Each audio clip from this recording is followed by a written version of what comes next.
Have you ever been so underestimated that someone handed you the keys to their own destruction without realizing it? I was fired for not being enthusiastic enough, for not being a team player. 2 months later, our overconfident CFO lost $53 million, not because I sought revenge, but because I didn't need to do anything at all. They walked right into the trap I had built. This is that story. My name is Madison Reed, and at 34, I was the only systems architect at Orion Nexus Systems who truly understood the fragile bridge between our legacy infrastructure and the new AWS cloud platform we'd been migrating to for 18 months. I wasn't the loudest voice in meetings, didn't organize team happy hours, and definitely didn't speak in buzzwords. What I did was keep our entire data ecosystem from collapsing while everyone else played corporate theater. The performance review meeting was scheduled for 3:30 p.m. on a Tuesday that smelled like burnt coffee and disappointment. Graham Wells, our new CFO who'd arrived 6 months earlier with his Wharton MBA and collection of TED Talk quotes, sat across from me in conference room C. His teeth were too white, his suit too fitted, and his understanding of our technical infrastructure dangerously superficial. He slid a piece of paper across the polished table like he was dealing cards in Vegas. The bonus amount stared back at me, $1,800. Madison, he began, his voice carrying that practiced executive smoothness. While your technical contributions have been adequate, I need to address some concerns about your cultural fit. I kept my face neutral, though my fingers pressed hard against my thighs under the table. $1,800. After I'd personally prevented 3 critical system failures in the last quarter alone, saving the company millions. You lack energy, Graham continued, tapping his Mont Blanc pen against my evaluation form. You don't demonstrate team spirit. When others stay late for team-building exercises, you leave at 6 p.m. sharp. When we do our morning stand-ups, you never share personal wins or motivational quotes. He leaned back, a slight smile playing at his lips. Technical skills can be taught, Madison, but enthusiasm that comes from within, and frankly, I'm not seeing it from you. The fluorescent lights hummed above us. Through the glass walls, I could see my colleagues at their standing desks, pretending to work while obviously watching this execution unfold. Lila Porter, the 27-year-old project manager Graham had brought in from his previous company, actually had her phone angled toward us, probably live-streaming my humiliation to her Instagram story. Your raise this year reflects these concerns, Graham said, pushing another paper forward. 2%, and I'm being generous. 2%, not even enough to match inflation. I looked at the man who'd never written a line of code in his life, who thought Kubernetes was a Greek philosopher, who once asked me why we couldn't just upload everything to the cloud over a weekend. Any questions, he asked, already gathering his papers, already mentally moving on to his 4 p.m. with the board, where he'd present his revolutionary Operation Phoenix initiative to modernize our infrastructure. I had 1,000 questions, like how someone who couldn't differentiate between a REST API and a restaurant recommendation could evaluate my performance, like how my 80-hour weeks during the Q3 migration meant nothing because I didn't high-five people in the hallway, like how keeping our authentication services running during the December breach alone, at 2 a.m. on Christmas Eve, was worth less than Lila's ability to create colorful Trello boards. But I only asked one question, my voice steady as granite. Is there anything else? Graham's smile widened, mistaking my control for submission. Just keep pushing yourself, Madison. Try to be more visible, more enthusiastic, like Lila. She really embodies our new culture. Our new culture, where competence was less valuable than performance, where keeping systems alive mattered less than keeping executives entertained. I stood, took both papers, folded them precisely in half, and placed them in my laptop bag. Graham extended his hand for a shake, and I took it, matching his grip exactly. Not stronger, not weaker, exactly the same pressure. Thank you for the feedback, I said. As I walked back to my desk, past the ping-pong table no one used, and the motivational posters no one read, something crystallized in my mind. This wasn't about money. The $1,800 was an insult. Yes, but it was the dismissal of intelligence that cut deepest. The reduction of my expertise to a checkbox on Graham's culture fit matrix. I sat at my desk, opened my laptop, and stared at the architecture I'd built. The beautiful, complex system that processed 40 million transactions daily. The elegant solutions I'd crafted to problems Graham couldn't even comprehend. And I knew exactly what I was going to do. Nothing destructive, nothing illegal, nothing that could be traced back as sabotage. Just protection of my own intellectual property, my own work. After all, I wasn't a team player. Right? I didn't argue. I didn't cry. I didn't storm out. I simply returned to my desk and began executing a plan that formed in my mind with crystalline clarity. The migration logic, the intricate code that orchestrated the seamless transfer of data between our legacy systems and the new AWS infrastructure, was my creation. Every line, every function, every elegant solution to seemingly impossible problems. It was the beating heart of Graham's $53 million Project Phoenix. Though he didn't know it, he thought it was just some technical stuff that any developer could handle. At 7:45 p.m., long after Graham had left for his wine tasting event and Lila had posted her 10th motivational LinkedIn update of the day, I sat alone in the office. The cleaning crew moved around me like ghosts, emptying trash bins and wiping down the ping-pong table that served as our culture centerpiece. I opened our compliance documentation system, the one nobody ever read, buried deep in our corporate wiki. Section 7, Subsection 4.3c, Intellectual Property Protection for Critical Systems. It had been there since 2019 untouched, unread, forgotten, but still legally binding. With surgical precision, I updated the migration logic documentation. I didn't delete anything. I didn't sabotage anything. I simply exercised my rights as the sole author of critical proprietary code. I added the appropriate legal signatures, the proper copyright notices, and most importantly, the authentication requirement. Deployment of this system requires explicit written consent from the primary logic architect. Then I encrypted the core logic files not to hide them, but to protect them, as was my right under our IP policy. The encryption key was mine, legally. The code was accessible for viewing and testing, but deployment to production, that would require my signature. I printed the entire 76-page technical specification, every diagram, every flowchart, every piece of the puzzle that made our migration possible. I placed it in my desk drawer, locked it, and taped a simple note to the top. If you're reading this, you found the right person. In our project management system, I left a single line in the deployment checklist, buried among hundreds of other tasks. Confirm authorization from primary logic architect before production deployment. It would appear as just another checkbox to Graham and Lila, if they even looked. My resignation letter was brief, professional, and scheduled to send at 9 a.m. the next morning, not to Graham, not to HR, just to my direct supervisor, Tom Martinez, who was currently on vacation in Cabo. By the time he returned and processed it, I'd be gone. I didn't copy any company data. I didn't steal any secrets. I simply protected what was mine, my intellectual contribution to a system that others couldn't even comprehend, let alone replicate. The beauty of my approach was its perfect legality. I'd followed every protocol, every compliance requirement. I'd done exactly what our forgotten policies demanded for protecting critical IP. The fact that no one else knew these policies existed, that was their failure of due diligence, not mine.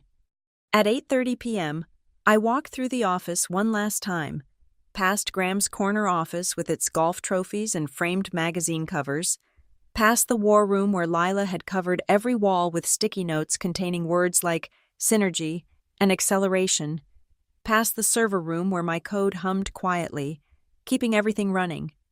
I stopped at my desk, looked at my workstation, the dual monitors where I'd spent countless hours solving problems that Graham Wells would never understand. On a sticky note, I wrote one final message. Enthusiasm is overrated. Competence is forever. I stuck it to my monitor, grabbed my personal items, a coffee mug, a stress ball, a photo from the company picnic where I'd actually smiled and walked out. No dramatic exit, no slamming doors, no bridge-burning emails to all staff. I simply disappeared, like a critical function everyone takes for granted until it's gone. The next morning, while Graham was probably preparing his PowerPoint for Operation Phoenix's next phase, my resignation letter landed quietly in Tom's inbox. 2 weeks' notice, as professional as everything else I'd done, but I wouldn't be coming back. I'd already done everything necessary. The trap wasn't a trap at all. It was a perfectly legal wall of protection around my work. If they wanted to deploy my code to production, they'd need my consent. Simple as that. Of course, they wouldn't realize this until they tried to deploy. And by then, I'd be long gone. My phone number changed. My LinkedIn deactivated. My existence erased from their world. Graham wanted me to be less visible. Wish granted. 1 month later, Graham stood before the entire company in the main conference hall, his smile radiating the confidence of a man who believed his own PowerPoint slides. Operation Phoenix was officially launching, and I watched the live stream from my apartment, eating cereal at 11 a.m. on a Wednesday. Today, we eliminate the bottlenecks, Graham announced, his laser pointer dancing across a slide showing a rocket ship breaking through clouds. We've identified the inefficiencies in our system, the outdated processes, the redundant positions, the lack of innovative thinking that's been holding us back. The camera panned across the audience. Employees nodded enthusiastically, desperately wanting to be seen as Phoenix believers. I spotted Tom Martinez in the third row, back from Cabo with a tan and a confused expression. He'd tried calling me 17 times after receiving my resignation. I never answered. Leading our technical transformation, Graham continued, is someone who embodies everything Phoenix represents, Lila Porter, our new head of digital innovation. Applause erupted. Lila bounded onto stage wearing a blazer covered in tiny rockets, actual rockets, like a children's pajama pattern made corporate. She high-fived Graham, then fist-bumped him, then did some kind of elaborate handshake that they'd clearly practiced. "We're going to move fast and break things," Lila shouted into the mic, recycling a Silicon Valley cliché from 2010. "No more analysis paralysis, no more hiding behind complexity. We're going full agile, full cloud, full speed ahead." Tina Park, my former colleague, and the only person from Orion I still texted, sent me a photo from the audience. Her expression in the selfie was pure disbelief. The caption read, "She just said we're going to blockchain our synergies. I can't." The Phoenix timeline appeared on screen. Production deployment in 6 weeks. Complete migration in 8. Graham called it aggressive but achievable, which in corporate speak meant impossible, but I'll blame others when it fails. Slack screenshots started flooding in from Tina throughout the day. The Phoenix War Room. Yes, they actually called it. That was a circus of color-coded sticky notes and motivational gifs. Lila had created 17 different Trello boards with labels like velocity vectors and momentum multipliers. She'd assigned everyone's spirit animals. The senior database administrator was apparently a data dolphin. But my favorite screenshot was of the deployment checklist. There it was. Item number 247 out of 500. Confirm authorization from primary logic architect before production deployment. Marked as low priority with a green label saying clean handoff. Lila had added a comment. "This is probably old bureaucracy. We'll handle if needed." I smiled, taking another bite of cereal. If needed, beautiful. The next few weeks were documented entirely through Tina's increasingly frantic messages. Lila had hired 3 consultants from her previous company, all of whom spoke exclusively in acronyms. They'd implemented something called Sprint Surge ceremonies, where everyone had to share their Phoenix moment of the day. Graham, meanwhile, was touring other departments, giving presentations about Phoenix's guaranteed success. He'd even printed merchandise t-shirts saying, "I'm a Phoenix phenom," and coffee mugs with his face superimposed on a rising phoenix. The CFO had literally put his face on the project. "Madison," Tina texted one evening at 9:45 p.m. They're trying to run the migration logic in Sandbox. Lila says it's being temperamental. She asked if we should try rebooting the blockchain. I'm not making this up. I didn't respond, but I did pour myself a glass of wine. Temperamental. My code wasn't temperamental, it was encrypted and waiting for authorization they didn't know they needed. The Phoenix team started working weekends. Graham posted LinkedIn updates about grinding and hustling, always with photos of him pointing at screens he wasn't actually reading. Lila created a Phoenix playlist on Spotify. Mandatory listening during power hours. Then came the first real crack, a screenshot from Carl Donovan, the senior engineer who'd survived 3 corporate restructurings and still remembered when we used physical servers. His message to the Phoenix channel was simple. The migration logic isn't responding correctly. Getting 5004 and 4004 errors. Time zone data is corrupted. Field mapping is failing. Lila's response: let's not use negative words like failing. It's just experiencing alternative success. Carl's follow-up: alternative success means data loss. Lila: then let's call it data transformation. I nearly choked on my wine. Data transformation. She was renaming catastrophic failure as data transformation. Graham scheduled an emergency Phoenix Rising session for the next morning at 7 a.m. The invitation promised solutions, not problems, and breakthrough thinking. It also mentioned mandatory attendance and enthusiasm. As I closed my laptop that night, I thought about the note I'd left in my locked drawer. If you're reading this, you found the right person. But they weren't looking for the right person. They were looking for enthusiasm, for team players, for people who could make failure sound like innovation. They had 6 days until deployment, 6 days until they discovered that all the Trello boards and spirit animals in the world couldn't replace actual expertise. 6 days until Graham Wells learned that competence wasn't optional. It was essential. The cracks became chasms within 48 hours. QA started reporting errors that read like digital poetry, beautiful in their destruction, elegant in their chaos. The sandbox environment was returning 5004s and 4004s like a slot machine stuck on failure. Time zones were shifting randomly. Pacific became Eastern, Eastern became GMT, and somehow, 2 transactions registered as happening in the year 2087. Tina sent me screenshots at 2:15 a.m., unable to sleep from the anxiety. Madison, it's becoming sentient in the worst way possible. Customer data from Texas is showing up in the main database.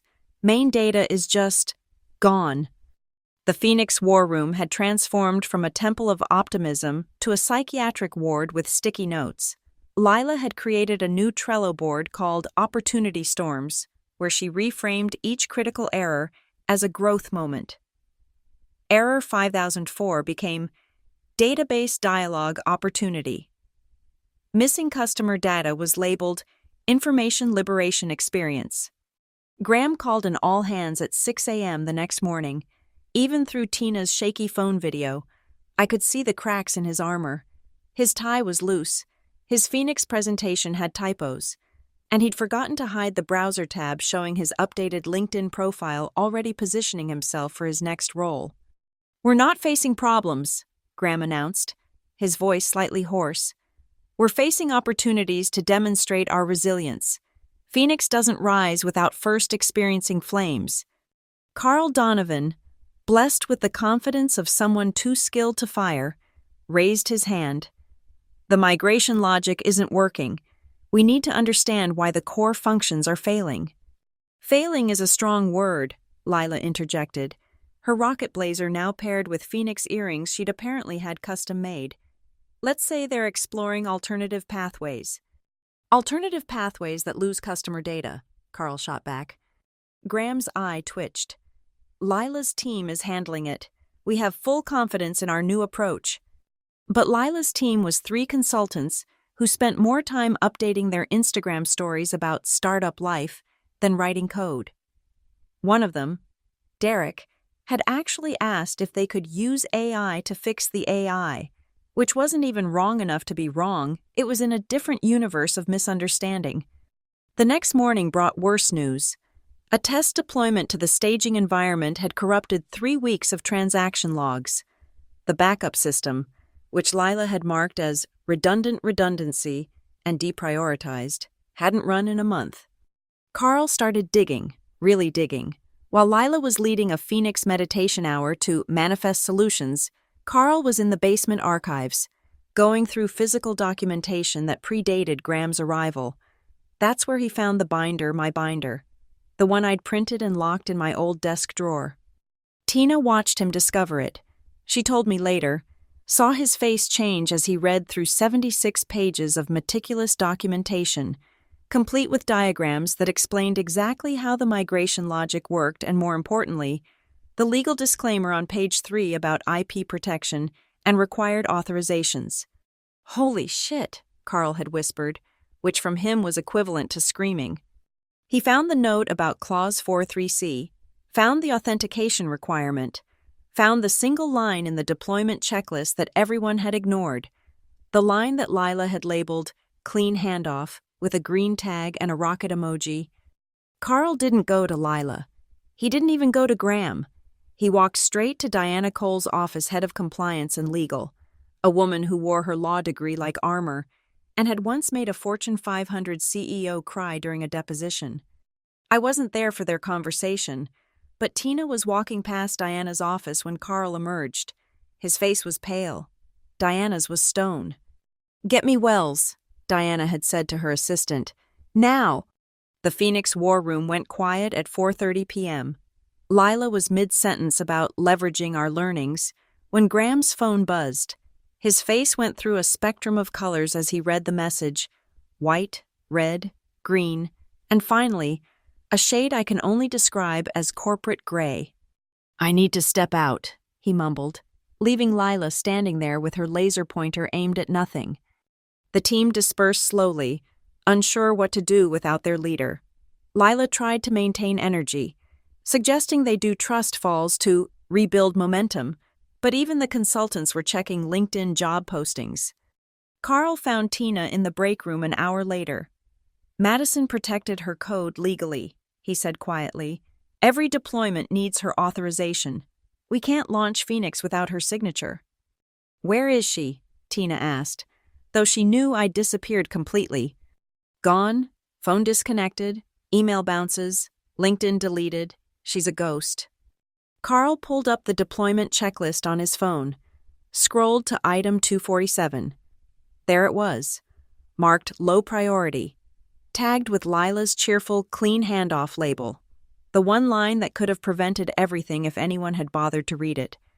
"Graham's going to burn," Carl said, not with joy, but with the matter-of-fact tone of someone stating that water is wet. "Tina texted me that night, 'The Phoenix is becoming a dodo bird. Thought you should know.' I read it while making dinner in my quiet apartment, far from the war room and the sticky notes and the mandatory enthusiasm. I'd done nothing wrong, nothing illegal, nothing unethical. I'd simply protected my work and walked away. The rest, that was all them. Carl Donovan became an archaeologist of corporate negligence, excavating truth from layers of buzzwords and denial. The binder he'd found was just the beginning, in my old desk drawer, beneath the printed documentation. He discovered more breadcrumbs, meticulous notes about every system dependency, every critical function, every piece of the puzzle that made our infrastructure work. But it was page 3 that stopped him cold. Clause 43C, buried in our 2019 compliance documentation, written in the kind of dense legal language that makes executives' eyes glaze over. Any proprietary logic designated as critical system IP by its primary author requires explicit written authorization from said author before production deployment. This protection extends to all derivative works, modifications, or implementations based on the original logic. Violation of this clause constitutes intellectual property infringement and potential breach of compliance regulations. Carl read it 3 times. Then he photocopied the entire page and walked to Diana Cole's office. Diana Cole didn't become head of legal compliance by accepting things at face value. She pulled up the original digital documentation, verified the timestamps, checked the authorization signatures. Everything was legitimate. The clause had been approved by the previous CFO, the board, even Graham Wells himself when he'd signed his executive onboarding paperwork without reading it. "This is still active?" Carl asked. "Never been revoked," Diana confirmed, her fingers dancing across her keyboard. "In fact, it was reinforced in 2021 after the Morrison incident. Remember when that contractor tried to steal our payment processing code?" Carl remembered. The company had spent $2 million on legal fees alone. Diana pulled up the migration logic documentation I'd updated on my last night. There it was, my digital signature, my IP declaration, my copyright notice, all dated, all time-stamped, all perfectly legal. "Madison Reed owns this code?" Diana asked. "She wrote every line," Carl confirmed. "The entire migration logic, the authentication protocols, the data transformation matrices. Graham's whole Phoenix project is built on her architecture." Diana leaned back, her expression unreadable. "And she's gone. Resigned 5 weeks ago, no forwarding information." Diana picked up her phone. "Get me Wells, and get me outside counsel, now." The legal team descended on the Phoenix war room like antibodies attacking an infection. They pulled Graham out of his vision calibration session and into Conference Room A, the one reserved for terminations and lawsuits. Tina managed to position herself at a desk with a sightline into the room. She texted me play-by-play updates. 3:17 p.m. Graham just walked in smiling. Diana is not smiling. 3:22 p.m. She's showing him documents. His smile is gone. 3:28 p.m. Graham is standing up. Diana hasn't moved. 2 lawyers just walked in. 3:35 p.m. Graham is sitting back down, very slowly. 3:41 p.m. He just put his head in his hands. The truth was surgical in its simplicity. Graham had built a $53 million project on code he didn't own the rights to deploy. Every test they'd run was legal. I'd allowed testing access. But production deployment, that required my explicit written consent. Without it, launching Phoenix would constitute IP theft. The company would be liable for damages. Graham would be personally responsible for violating compliance protocols he'd signed off on. Diana pulled up the deployment checklist. Item 247 tagged with Lila's cheerful green clean handoff label. "You marked this as handled," she asked Graham. Lila said it was outdated bureaucracy. Lila Porter. "The one with no technical background. The one you brought in from your previous company that went bankrupt." Graham's silence was deafening. Diana continued, "You're telling me you staked $53 million on the assumption that a legal requirement was outdated bureaucracy. We can contact Madison. With what contact information HR says she left no forwarding details. Her phone's disconnected, email bounces. She's under no obligation to respond even if we could find her." Graham's voice cracked. "There has to be a workaround." "A workaround." Diana's tone could have frozen helium. "For intellectual property law. Should we also find a workaround for gravity while we're at it?" Carl, meanwhile, had assembled a team of actual engineers to assess the damage. Without my migration logic, they'd need to rebuild everything from scratch. Time estimate 18 months minimum. Cost estimate $15 million, not counting the penalties for missed client deliverables. The final nail came from an unexpected source. Derek, one of Lila's consultants, had been live streaming a day in the life of a tech innovator on Instagram. He'd accidentally broadcast Graham saying, "We don't need the old guard. Phoenix is about moving fast, not getting bogged down in details." The old guard, the details, the very things that could have prevented this catastrophe. Diana called another meeting at 6 p.m. This time, she brought the general counsel, the CTO, and a written report with the subject line, "Critical Compliance Violation Project Phoenix." Graham sat there as Diana read the findings. Each word was a bullet. Willful negligence of documented compliance requirements. Failure to verify intellectual property ownership. Exposure to significant legal liability. Recommended immediate suspension of Project Phoenix. The room was silent except for the hum of the air conditioning. "Madison planned this," Graham finally said, his voice barely a whisper.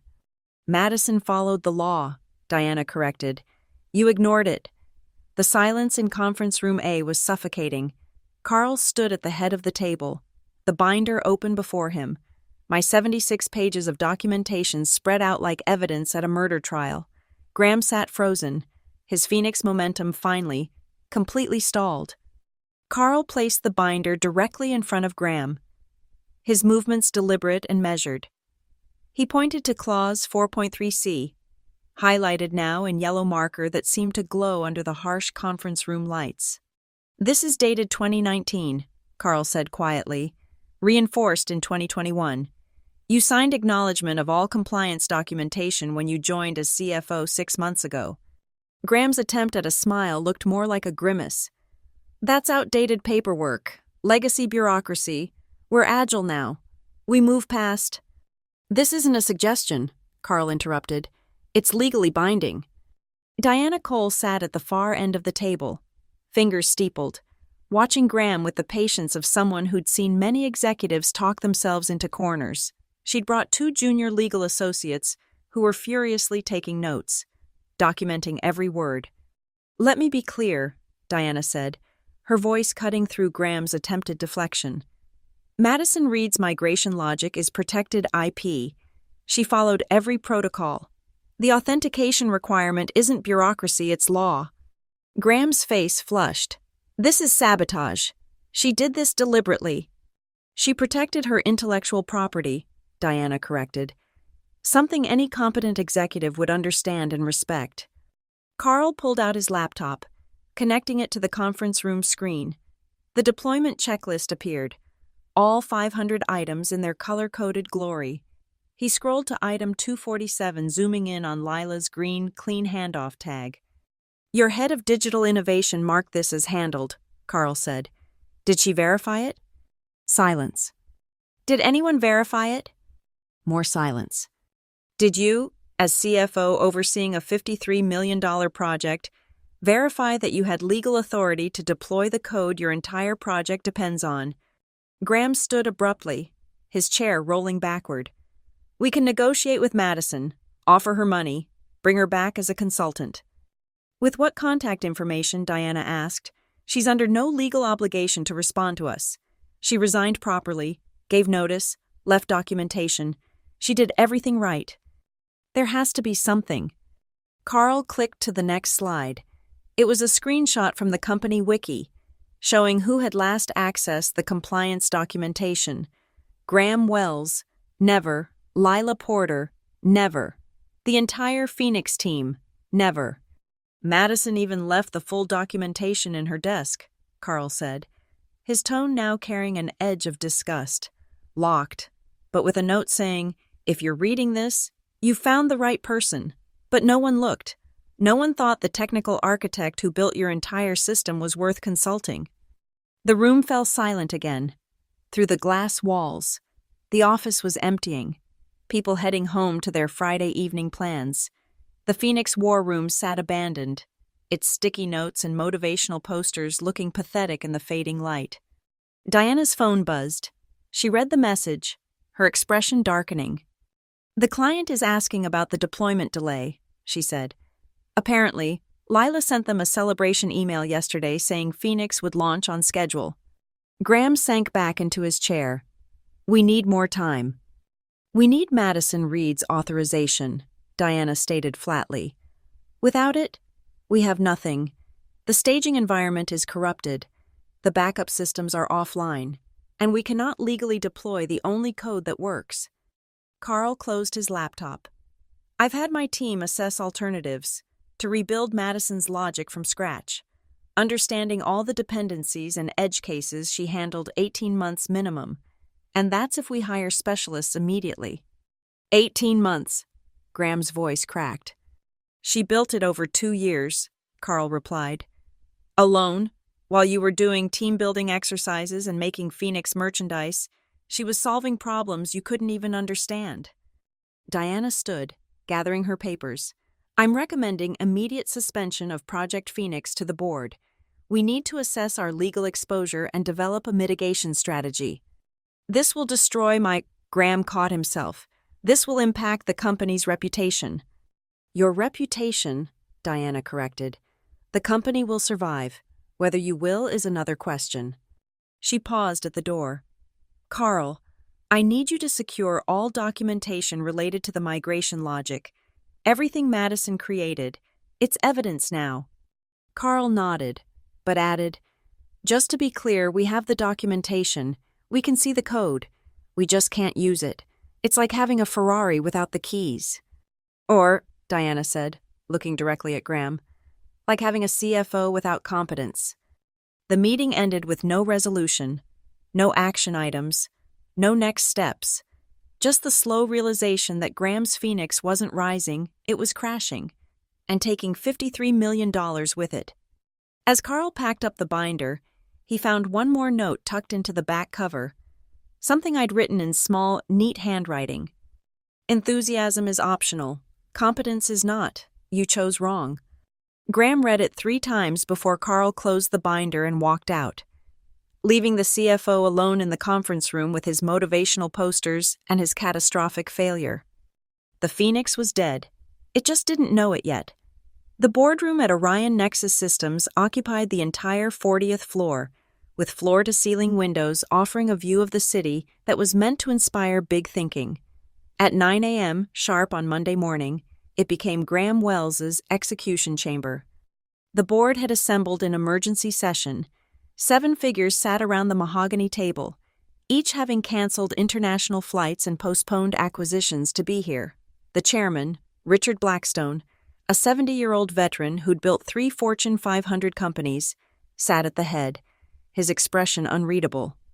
Graham entered with a PowerPoint and a practiced smile. Lila followed, wearing a blazer with Phoenix Rising embroidered on the pocket, a detail that made several board members exchange glances. Thank you for gathering, Graham began, clicking to his first slide, a phoenix bursting through clouds. I want to address the temporary deployment delay. $53 million, Blackstone interrupted. That's not a delay. That's a catastrophe. Graham clicked frantically to his contingency slides. We have mitigation strategies. We have nothing, Diana Cole interjected from her seat along the wall. Legal has reviewed the situation. We cannot deploy without Madison Reed's authorization. Who is Madison Reed? Asked Patricia Nguyen, the board member who oversaw technology investments. Carl stood up from the back row, where the technical team had been relegated. She was our principal systems architect. She built the entire migration logic that Project Phoenix depends on. Was Blackstone's eyebrow raised? Graham deemed her not a team player, and she resigned 6 weeks ago, Carl said, letting the words hang in the air. The room temperature seemed to drop 10 degrees.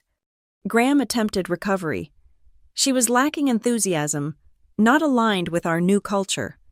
She built the system your entire project runs on, Patricia said slowly, as if explaining to a child. And you let her leave. Diana pulled up the compliance documentation on the main screen. Clause 4.3c appeared in 40-point font. Mr. Wells signed acknowledgement of this clause when he joined, Diana stated. He had legal obligation to verify IP ownership before deploying any code. We were moving fast, Graham protested. Agile methodology requires. Agile doesn't mean illegal. Blackstone cut him off. He turned to Carl. Options. Carl had prepared 3 slides. Simple, brutal, honest. Option 1. Find Madison Reed. Negotiate authorization. Problem, she's untraceable and under no obligation to respond. Option 2. Rebuild from scratch. Timeline 18 months.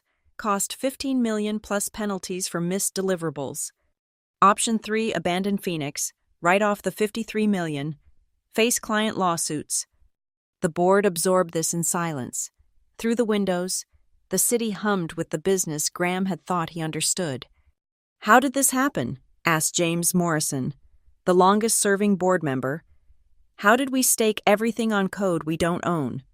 Lila stood up, her confidence bizarre given the circumstances. We were innovating, moving past outdated thinking. Madison represented the old way. The old way where we owned our intellectual property, Patricia asked acidly. Lila faltered. She wasn't collaborative. Carl laughed, actually laughed in the boardroom. Madison worked 80-hour weeks. She prevented 3 critical failures last quarter alone. She kept our systems running while Graham was printing Phoenix t-shirts. That's enough, Graham snapped. No, Blackstone said quietly. It's not nearly enough. Continue. Mr. Donovan. Carl pulled up the deployment checklist. Item 247 required authorization, marked as clean handoff by Ms. Porter, never verified, never questioned, a single-line item that could have prevented all of this. We had comprehensive project management, Graham started. You had sticky notes, Carl countered. Motivational posters, spirit animals. What you didn't have was competence. Diana added the final blow. Our outside counsel has reviewed the situation. If we deploy without authorization, Madison could sue for IP theft. Given the documentation trail, she would win. Damages could exceed $100 million. The board members looked at each other, then at Graham, who had gone pale. Patricia Nguyen pulled up something on her tablet. I'm looking at Madison Reed's performance reviews. 3 years of exceptional ratings, glowing technical assessments. Then suddenly, 6 months ago when Mr. Wells arrived, she's marked as lacking enthusiasm. The same review acknowledges her technical brilliance but criticizes her for not attending optional team-building events. She looked up at Graham. You destroyed a $53 million project because someone didn't want to play ping pong. The culture, Graham began. The culture is bankruptcy if we don't fix this, Blackstone interrupted. He turned to the general counsel. Legal implications for Mr. Wells. Gross negligence, breach of fiduciary duty, possible personal liability if shareholders sue. The room went silent except for the hum of air conditioning and the sound of Graham's career flatlining. Blackstone stood. Mr. Wells, you're terminated effective immediately. Security will escort you out. Ms. Porter, you're also terminated. Mr. Donovan, you're interim CTO. Find Madison Reed. Sir, Carl said quietly, Madison doesn't want to be found. She did everything legally, properly, and professionally. We're the ones who failed. Blackstone nodded slowly. Then we eat the $53 million, and we learn. Graham stood on shaking legs. You can't. I have a contract. Which includes termination for cause, the general counsel noted. Losing $53 million through negligence qualifies. As security arrived, Graham made one last attempt. Madison orchestrated this, she set us up. Blackstone looked at him with something between pity and disgust. No, Mr. Wells. She protected her work and left. You orchestrated this failure all by yourself. The boardroom doors closed behind Graham and Lila. Through the glass, the entire floor could see them being escorted to the elevators, their Phoenix dreams crashing into reality. Carl gathered the documentation, Madison's binder held carefully in his hands. Patricia Nguyen stopped him at the door. If you find her, she said, tell her the board would like to apologize. Carl smiled sadly. She doesn't need our apology. She already won. The news reached me through Tina at 2:30 p.m. on a Tuesday, while I was sitting in my favorite coffee shop, working on a freelance project for a startup that actually valued competence over conference room theatrics. Graham's gone, her text read. Terminated, escorted out, Lila too. I set down my cappuccino carefully, deliberately, the same way I'd protected my code. No sudden movements, no emotional reactions, just calm precision. She sent a photo next Graham's corner office being cleaned out, his motivational posters rolled up in a trash bin, his Phoenix merchandise boxed and labeled for disposal. The golf trophies looked pathetic in cardboard boxes, their fake gold gleaming under fluorescent lights. Carl called me that evening. I'd kept one phone number active, a prepaid cell that only 3 people knew about. His voice was tired but oddly satisfied. The board wanted me to find you, he said, to negotiate. There's nothing to negotiate, I replied. My first words to anyone from Orion in 6 weeks. I know, I told them that. Madison, you should know the whole thing collapsed. 53 million. Gone. Graham tried to blame you in the board meeting. Said you orchestrated it. I laughed. A genuine sound that surprised me. I didn't orchestrate anything. Carl, I just refused to let them steal my work without consequences. The board wants to apologize. They want to avoid a lawsuit. That too, Carl admitted. But Patricia and Gwen seemed genuinely appalled when she learned what happened. She actually asked why you were criticized for not playing ping pong. Through my apartment window, I watched the city lights flicker on as evening approached. Somewhere out there, Graham was probably updating his LinkedIn, spinning his termination into a strategic transition or a pivot to new opportunities. What happened to the Phoenix team? I asked. Scattered. The consultants disappeared the day Graham was fired. Derek actually had the nerve to ask for a recommendation letter. The competent people are being retained, given real work. The sticky notes are gone. The war room is being turned back into a regular conference room. And the migration? Carl sighed. We're rebuilding from scratch. Hired a team of 5 specialists. They looked at your documentation and basically said you were a genius who saved us from disaster every day. Their estimate is 20 months now. 20 months? I'd built it in 24. Alone, while being told I lacked enthusiasm. Carl, I said, can I ask you something? Anything. Did anyone ever actually read my code? Really read it? Understand what I'd built? There was a long pause. No, not until it was gone. Graham looked at metrics, not meaning. Lila looked at colors on a board, not code in production. They measured everything except what mattered. That night, I got one more message from an unknown number. It was from Patricia Nguyen. Somehow she'd found a way to reach me. Ms. Reed, I wanted you to know that your documentation has become required reading for our entire leadership team. Clause 4.3c is now called the Madison Protocol internally. Every executive must verify IP ownership personally before any deployment. Your legacy here isn't just the code you wrote, it's the lesson you taught. Thank you for protecting your work. We should have protected you. I deleted the message but kept the lesson. Graham's LinkedIn updated 3 days later. Excited to announce my new role as Transformation Catalyst at Synergy Dynamics. The announcement got 12 likes, mostly from the consultants who'd helped him burn $53 million. Lila started a podcast called Failing Forward Lessons from the Phoenix. The first episode had 47 downloads, probably all from her mother. Meanwhile, I billed my freelance clients at 3 times my old salary.